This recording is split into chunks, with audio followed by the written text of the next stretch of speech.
Hello friends, welcome to Bhoomika's kitchen. ನಾನು ನಿಮ್ಮ ಭೂಮಿಕಾ ಸುದರ್ಶನ್. ಎಲ್ಲರೂ ಹೇಗಿದ್ದೀರಾ? ಎಲ್ಲರೂ ಚೆನ್ನಾಗಿದ್ದೀರಾ ಅಂತ ಭಾವಿಸ್ತಾ, ಇವತ್ತು ಹಬ್ಬಕ್ಕೋಸ್ಕರನಾದರೂ ಆಗಿರ್ಬೋದು ಅಥವಾ ಯಾವುದೇ ಒಂದು ಫಂಕ್ಷನ್ಗಳಿಗೆ, ಬೆಳಗ್ಗೆ ಬ್ರೇಕ್ಫಾಸ್ಟ್ಗೆ, ಲಂಚ್ ಬಾಕ್ಸ್ಗೆ ಎಲ್ಲದಕ್ಕೂ ಹೊಂದುವಂಥ ಬಿಸಿಬೇಳೆ ಬಾತ್ನ ತೋರಿಸ್ತಾ ಇದ್ದೀನಿ.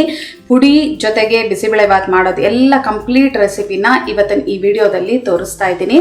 ಎಷ್ಟೊಂದು ವೆರೈಟಿ ಬಿಸಿಬೇಳೆ ಬಾತ್ಗಳನ್ನ ನಾನು ನಿಮಗೆ ತೋರಿಸಿದ್ರು, ಇವತ್ತು ತೋರಿಸ್ತಾ ಇರೋದು ಮಸಾಲೆನೂ ಲೈಟಾಗಿ ಡಿಫ್ರೆಂಟ್ ಆಗಿದೆ, ಜೊತೆಗೆ ಮಾಡೋ ವಿಧ ಕೂಡ ಡಿಫ್ರೆಂಟ್ ಆಗಿದೆ. ಬನ್ನಿ ಮಾಡೋದು ಹೇಗೆ ಅಂತ ನೋಡ್ಕೊಳ್ಳೋಣ. ಕುಕ್ಕರ್ ಒಳಗಡೆ ಅರ್ಧ ಕಪ್ಪು ತೊಗರಿಬೇಳೆ, ಅರ್ಧ ಕಪ್ಪು ಸೋನಾ ಮಸೂರಿ ಅಕ್ಕಿ, 1/4 ಕಪ್ಪು ಕಡಲೆಕಾಯಿ ಬೀಜ, ಇವು ಮೂರನ್ನು ಚೆನ್ನಾಗಿ ತೊಳ್ಕೊಳ್ತೀನಿ. ಅರ್ಧ ಕಪ್ ಅಕ್ಕಿ, ಅರ್ಧ ಕಪ್ ತೊಗರಿಬೇಳೆ ಸೇರಿದ್ರೆ 1 ಕಪ್ ಮೆಷರ್ಮೆಂಟ್ ಆಗುತ್ತೆ. 1 ಕಪ್ಗೆ 5 ಕಪ್ ಅಷ್ಟು ನೀರು ಹಾಕೊಳ್ತಾ ಇದ್ದೀನಿ. ಇದನ್ನ ಒಂದ್ಸಲ ಈ ಥರ ಎಲ್ಲ ಚೆನ್ನಾಗಿ ಮಿಕ್ಸ್ ಮಾಡ್ಕೊಂಡ್ಬಿಡ್ತೀನಿ. ಅವಾಗ ಅಕ್ಕಪಕ್ಕ ಒಂಚೂರು ಅನ್ನದ ಅಕ್ಕಿ ಅಗ್ಳುಗಳಿದ್ರು ಎಲ್ಲ ಹೋಗುತ್ತೆ. 1/4 ಟೀ ಸ್ಪೂನ್ ಅರಶಿನ, ತರಕಾರಿಗಳು ಹುರುಳಿಕಾಯಿ, ಕ್ಯಾರೆಟ್, ಗೆಡ್ಡೆಕೋಸು ಎಲ್ಲ ಸ್ವಲ್ಪ ಸ್ವಲ್ಪ ತೊಗೊಂಡಿದ್ದೀನಿ. ಅಂದರೆ ಕಪ್ ಮೆಷರ್ಮೆಂಟ್ ಹೇಳಬೇಕು ಅಂದರೆ ಎಲ್ಲ ಸೇರಿದ್ರೆ 1 ಕಪ್ ಮೆಷರ್ಮೆಂಟ್ ಆಗುತ್ತೆ. ಇದಕ್ಕೆ 1 ಟೀ ಸ್ಪೂನ್ ಅಷ್ಟು ಎಣ್ಣೆ. ಒಂದ್ಸಲ ಎಲ್ಲ ಚೆನ್ನಾಗಿ ಮಿಕ್ಸ್ ಮಾಡ್ಕೊಂಡಿರ್ತೀನಿ. ಮಿಕ್ಸ್ ಮಾಡ್ಕೊಳ್ತಿದ್ದೆ ಹಾಗೆ ಲಿಡ್ ಕ್ಲೋಸ್ ಮಾಡ್ಕೊಳ್ತೀನಿ. ಲಿಡ್ ಕ್ಲೋಸ್ ಮಾಡಿಕೊಂಡು ಮೀಡಿಯಂ ಫ್ಲೇಮಲ್ಲಿ 1 ವಿಷಲ್ ಕೂಗಿಸ್ಕೊಂಡ್ರೆ ಸಾಕು. 1 ವಿಷಲ್ ಕೂಗಿದೆ ಕುಕ್ಕರು. ಇದು ಪ್ರೆಷರ್ ಬಿಡೋ ಅಷ್ಟರಲ್ಲಿ ಬಿಸಿಬೇಳೆ ಬಾತ್ಗೆ ಪುಡಿ ರೆಡಿ ಮಾಡ್ಕೊಳ್ಳೋಣ. ಸ್ಟವ್ ಆನ್ ಮಾಡಿಕೊಂಡು ಬಾಣಲೆ ಒಳಗಡೆ 1 ಟೀ ಸ್ಪೂನ್ ಅಷ್ಟು ಎಣ್ಣೆ ಹಾಕೊಳ್ತಾ ಇದ್ದೀನಿ. ಇವಾಗ ಮಸಾಲೆ ಎಲ್ಲ ಹುರ್ಕೊಳ್ಳೋಣ. ಎಣ್ಣೆ ಒಂಚೂರು ಬಿಸಿ ಆಗಲಿ. ಎಣ್ಣೆ ಒಂದು ಸ್ವಲ್ಪ ಬಿಸಿ ಆಗ್ತಿದ್ದ ಹಾಗೆ ಕಂಪ್ಲೀಟ್ ಲೋ ಫ್ಲೇಮ್ ಮಾಡಿಕೊಂಡು 1/4 ಟೀ ಸ್ಪೂನ್ ಮೆಂತ್ಯ ಹಾಕೊಳ್ತಿದ್ದೀನಿ. ಮೆಂತ್ಯ ಹಾಕೊಂಡು ಒಂದು 30 ಸೆಕೆಂಡ್ ಫ್ರೈ ಮಾಡ್ಕೊಳ್ಳೋಣ. ಮೆಂತ್ಯ ಹಾಕಿದ ಒಂದು 30 ಸೆಕೆಂಡ್ಗೆ ಕಡಲೆಬೇಳೆ ಹಾಕೋತಾ ಇದ್ದೀನಿ.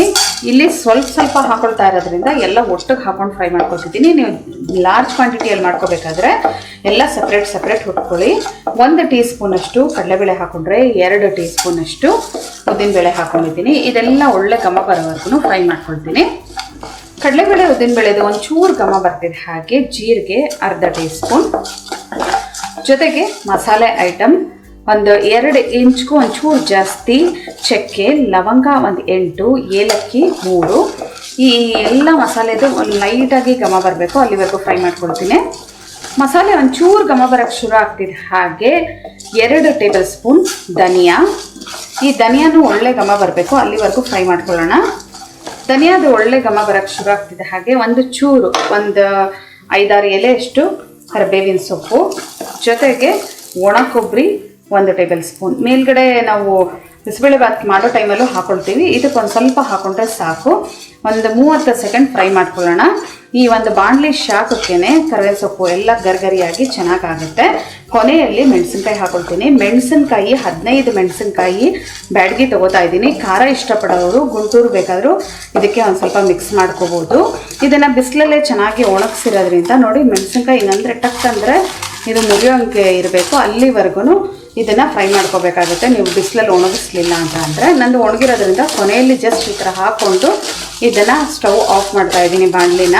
ಇದರ ಶಾಖಕ್ಕೆ ಎಲ್ಲ ಚೆನ್ನಾಗಿ ಗರ್ಗರಿಯಾಗಿ ಆಗುತ್ತೆ. ಇನ್ನೂ ಇದು ತಣ್ಣಗಾದ್ಮೇಲೆ ಮಿಕ್ಸರ್ ಜಾರ್ ಒಳಗಡೆ ಹಾಕೊಳ್ತೀನಿ. ತಣ್ಣಗಾದ ನಂತರ ಮಿಕ್ಸರ್ ಜಾರ್ ಒಳಗಡೆ ಹಾಕೊಂಡಿದ್ದೀನಿ. ಇದನ್ನು ಪುಡಿ ಮಾಡ್ಕೊಳ್ತೀನಿ. ಇವಾಗ ತರ್ತರಿಯಾಗಿ ಪುಡಿ ಮಾಡ್ಕೊಂಡಿದ್ದೀನಿ ನೋಡಿ, ಈ ಥರ ತರ್ತರಿಯಾಗಿರಬೇಕು. ಇವಾಗ ಒಗ್ಗರಣೆ ಹಾಕೊಳ್ಳೋಣ. ಅದೇ ಬಾಣಲೆಗೆ 2 ಟೇಬಲ್ ಸ್ಪೂನ್ ಎಣ್ಣೆ, 1 ಟೇಬಲ್ ಸ್ಪೂನು ತುಪ್ಪ ಹಾಕೊಂಡಿದ್ದೀನಿ. ಇವೆರಡು ಚೆನ್ನಾಗಿ ಬಿಸಿ ಆಗ್ತಿದೆ ಹಾಗೆ ಒಂದು ಅರ್ಧ ಟೀ ಸ್ಪೂನ್ ಅಷ್ಟು ಸಾಸಿವೆ ಚೆನ್ನಾಗಿ ಚಟಪಟ ಅನ್ನೋಕ್ಕೆ ಶುರು ಆಗಲಿ. ಸಾಸಿವೆ ಒಂಚೂರು ಸಿಡಿಯೋದಕ್ಕೆ ಶುರು ಆಗ್ತಿದೆ ಹಾಗೆ ಚಿಟ್ಕಿ ಇಂಗು, ಈರುಳ್ಳಿ ಚಿಕ್ಕ ಸೈಜ್ದು 1 ಈರುಳ್ಳಿ ಒಂಚೂರು ಸಾಫ್ಟ್ ಆಗೋವರೆಗೂ ಫ್ರೈ ಮಾಡ್ಕೊಳ್ತೀನಿ. ಈರುಳ್ಳಿ ಒಂದು ಸ್ವಲ್ಪ ಸಾಫ್ಟ್ ಆದರೆ ಸಾಕು. 1 ಚಿಕ್ಕ ಸೈಜ್ ಕ್ಯಾಪ್ಸಿಕಮ್ಮು, ಮೆಷರ್ಮೆಂಟ್ ಲೆಕ್ಕದಲ್ಲಿ ಅಂದರೆ ಒಂದು ಅರ್ಧ ಕಪ್ ಅಷ್ಟು ಬಂದಿದೆ ಕಟ್ ಮಾಡ್ಕೊಂಡಿರುವಂಥ ಕ್ಯಾಪ್ಸಿಕಮ್ಮು ಒಂದು ಸ್ವಲ್ಪ ಸಾಫ್ಟ್ ಆಗಲಿ. ಕ್ಯಾಪ್ಸಿಕಮ್ ಒಂದು ಸ್ವಲ್ಪ ಸಾಫ್ಟ್ ಆಗ್ತಿದೆ ಹಾಗೆ 1 ಟೊಮೆಟೊ, ದಪ್ಪ ಸೈಜ್ದು 1 ಟೊಮೆಟೊ ಹಾಕೊಂಡಿದ್ದೀನಿ. ಟೊಮೆಟೊ ಕೂಡ ಚೆನ್ನಾಗಿ ಸಾಫ್ಟ್ ಆಗಲಿ. ಇದೆಲ್ಲ ಒಂದು ಸ್ವಲ್ಪ ಏನಕ್ಕೆ ಫ್ರೈ ಮಾಡ್ಕೊತಿದ್ದೀನಿ ಅಂತ ಅಂದರೆ, ಇದು ಬೇಯ್ತಾ ಎಲ್ಲ ಸಾಫ್ಟ್ ಆಗುತ್ತೆ ಚೆನ್ನಾಗಿ, ಹುಳಿಯಲ್ಲಿ ಎಲ್ಲ ಚೆನ್ನಾಗಿ ಕುದೀತಿದ್ದ ಹಾಗೆ. ಅದಕ್ಕೋಸ್ಕರ ಎಲ್ಲ ಚೆನ್ನಾಗಿ ಮಿಕ್ಸ್ ಮಾಡ್ಕೊಂಡಿದ್ದೀನಿ. ಟೊಮೆಟೊನು ಒಂದು ಸ್ವಲ್ಪ ಸಾಫ್ಟ್ ಆಗ್ತಿದೆ ಹಾಗೆ ಈ ಒಂದು ಕರ್ಬೇವಿನ ಸೊಪ್ಪನ್ನ ನಾವು ಸಾಸಿವೆ ಹಾಕ್ತೀವಲ್ಲ ಆ ಟೈಮಲ್ಲೇ ಹಾಕೋಬೇಕು. ಸಿಡಿಯುತ್ತೆ, ಕ್ಯಾಮ್ರಾಗೆಲ್ಲ ಅದರದ್ದು ಸಿಡಿದಿದ್ದು ಎಣ್ಣೆ ಎಲ್ಲ ಸಿಡಿಯುತ್ತೆ ಅಂತ ಅಂದ್ಬಿಟ್ಟು ನಾನು ಈ ಟೈಮಲ್ಲಿ ಕೊನೆಯಲ್ಲಿ ಹಾಕೊಳ್ತಾ ಇದ್ದೀನಿ. ಈ ಥರ ಎಲ್ಲ ಚೆನ್ನಾಗಿ ಮಿಕ್ಸ್ ಮಾಡ್ಕೊಳ್ತಿದ್ದೆ. ಹಾಗೆ ಈಗ ಹುಣಸೆಹಣ್ಣಿನ ರಸ ಹಾಕೊಳ್ಳೋಣ. ನಾನು ಇಲ್ಲಿ ಗಟ್ಟಿ ಪೇಸ್ಟು 1 ಟೇಬಲ್ ಸ್ಪೂನಷ್ಟು ಹುಣಸೆಹಣ್ಣಿನ ರಸಕ್ಕೆ ಒಂದು ಅರ್ಧ ಕಪ್ಪಷ್ಟು ನೀರು ಹಾಕ್ಕೊಂಡು ತೆಳು ಮಾಡ್ಕೊಂಡು ಹಾಕೊಳ್ತಿದ್ದೀನಿ. ಹುಣಸೆಹಣ್ಣು ಅಂತ ಅಂದರೆ ಒಂದು ಗೋಲಿ ಗಾತ್ರದ ಹುಣಸೆಹಣ್ಣು, ದಪ್ಪ ಗೋಲಿ ಗಾತ್ರದ ಹುಣಸೆಹಣ್ಣು ತೊಗೊಳ್ಳಿ. ಅದನ್ನು ರಸ ಹಿಂಡ್ಕೊಂಡ್ರೆ ಎಷ್ಟು ರಸ ಬರುತ್ತೆ ಅಷ್ಟು ರಸನ ಹಾಕ್ಕೊಳ್ಳಿ. ಬೆಲ್ಲ 2 ಟೀ ಸ್ಪೂನ್, ರುಚಿಗೆ ತಕ್ಕಷ್ಟು ಉಪ್ಪು. ಇವಾಗ ಮೇಯ್ನ್ ಐಟಮು, ನಾನೇನು ಪುಡಿ ಮಾಡಿಟ್ಕೊಂಡಿದ್ನಲ್ಲ ಅದರಲ್ಲಿ 1.5 ಟೇಬಲ್ ಸ್ಪೂನಷ್ಟು ಪುಡಿನ ಹಾಕೊಳ್ತಾ ಇದ್ದೀನಿ. ಈ ಪುಡಿನ ಹಾಕ್ಕೊಂಡು ಚೆನ್ನಾಗಿ ಮಿಕ್ಸ್ ಮಾಡ್ಕೊಳ್ತೀನಿ. ಒಂದು ಕುದಿ ಚೆನ್ನಾಗಿ ಬರಲಿ. ಇದು ಒಂದು 2-3 ಕುದಿ ಚೆನ್ನಾಗಿ ಕುದಿಸ್ಕೊಂಡಿದ್ದೀನಿ. ಇದಕ್ಕೆ ಇನ್ನೊಂದು ಅರ್ಧ ಕಪ್ಪಷ್ಟು ನೀರು ಹಾಕ್ಕೊಂಡು ತೆಳು ಮಾಡ್ಕೊಳ್ತೀನಿ. ಇವಾಗ ನಾವು ಬೇಯಿಸಿಟ್ಕೊಂಡಿರೋವಂಥ ತರಕಾರಿ, ಅಕ್ಕಿ, ಬೇಳೆ ಎಲ್ಲನೂ ಇದಕ್ಕೆ ಹಾಕ್ಕೊಂಡು ಮಿಕ್ಸ್ ಮಾಡ್ಕೊಳ್ಳೋಣ. ಒಂದು ಕುದಿ ಬರಲಿ ಚೆನ್ನಾಗಿ. ಟೇಸ್ಟ್ ಮಾಡಿ ನೋಡಿ, ನಿಮ್ಗೇನಾದರೂ ಖಾರ ಕಮ್ಮಿ ಅನಿಸಿದ್ರೆ ಪುಡಿ ಮಾಡಿ ಇಟ್ಕೊಂಡಿರ್ತೀವಲ್ಲ ಆ ಪುಡಿ ಹಾಕೋಬೋದು. ನನಗೊಂಚೂರು ಕಮ್ಮಿ ಅನ್ನಿಸ್ತು, ಇನ್ನೊಂದು ಅರ್ಧ ಟೇಬಲ್ ಸ್ಪೂನಷ್ಟು ಪುಡಿನ ಹಾಕ್ಕೊಂಡಿದ್ದೀನಿ ನಾನು. ಇನ್ನು ಹುಳಿ, ಬೆಲ್ಲ ಎಲ್ಲ ಪರ್ಫೆಕ್ಟ್ ಆಗಿದೆ. ಚೆನ್ನಾಗಿ ಕುದಿಯೋದಕ್ಕೆ ಶುರು ಆಗಿದೆ. ಇವಾಗ ಇದಕ್ಕೆ ಬೇಯಿಸಿಟ್ಕೊಂಡಿರೋವಂಥ ಅಕ್ಕಿ ಬೇಳೆನ ಹಾಕ್ಕೊಳ್ತೀನಿ. ನೋಡಿ, ನಾವು ಎಷ್ಟು ತೆಳುವಾಗಿ ಅದನ್ನು ಹಾಕ್ಕೊಂಡ್ರು ಗಟ್ಟಿಗೆ ಇದೆ. 1-2 ಸೌಟ್ ಫಸ್ಟ್ ಹಾಕ್ಕೊಂಡು ಆನಂತರ ಬಗ್ಗಿಸ್ಕೊಳ್ತೀನಿ ನಾನೆಲ್ಲನೂ. ಇವಾಗ ಇದನ್ನು ಚೆನ್ನಾಗಿ ಮಿಕ್ಸ್ ಮಾಡಿಕೊಂಡು ಹೊಂದಿಸ್ಕೊಳ್ಳೋಣ. ಇವಾಗ 1-2-3 ಕುದಿ ಚೆನ್ನಾಗಿ ಬರಲಿ. ಈ ತರಕಾರಿಗೆ ಮತ್ತು ಅನ್ನಕ್ಕೆಲ್ಲ ಈ ಉಪ್ಪು, ಹುಳಿ, ಖಾರ ಚೆನ್ನಾಗಿ ಹಿಡಿಬೇಕು. ಕುದೀತಾ ಇದೆ ನೋಡಿ. ಇವಾಗ ಟೇಸ್ಟ್ ಮಾಡಿ ನೋಡಿದೆ, ಒಂಚೂರು ಉಪ್ಪು ಕಮ್ಮಿ ಅನ್ನಿಸ್ತು. ಉಪ್ಪಿನ ಪುಡಿ ಹಾಕೊಳ್ತೀನಿ ಈ ಟೈಮಲ್ಲಿ. ಜೊತೆಗೆ ಮೇಲ್ಗಡೆ ನಾವು ಏನೇ ಕೊಬ್ಬರಿ ಫ್ರೈ ಮಾಡಬೇಕಾದ್ರೆ ಹಾಕೊಂಡಿದ್ರು ಮೇಲ್ಗಡೆ ಒಂದು ಸ್ವಲ್ಪ ಕೊಬ್ಬರಿ ಹಾಕ್ಕೊಂಡ್ರೆ ಅದರ ರುಚಿ ಇನ್ನಷ್ಟು ಹೆಚ್ಚುತ್ತೆ. ನೀವು ಯಾವಾಗ ಅವ್ರಿಗೆ ಸರ್ವ್ ಮಾಡ್ತೀರಾ ಆ ಟೈಮಲ್ಲಿ ತುಪ್ಪ ಹಾಕ್ಬಿಟ್ಟು ಸರ್ವ್ ಮಾಡಿಬಿಟ್ರಂತೂ ಇನ್ನೂ ಎಕ್ಸಲೆಂಟ್ ಆಗಿರುತ್ತೆ. ಇದನ್ನು ಒಂದ್ಸಲ ಚೆನ್ನಾಗಿ ಇವನಾಗಿ ಮಿಕ್ಸ್ ಮಾಡಿಕೊಂಡು ಇನ್ನೊಂದು 3-4 ನಿಮಿಷ ಇದನ್ನು ಚೆನ್ನಾಗಿ ಕುದಿಸ್ಕೊಂಡ್ರೆ ಎಲ್ಲ ಚೆನ್ನಾಗಿ ಹೊಂದ್ಕೊಂಡಂಗಾಗುತ್ತೆ.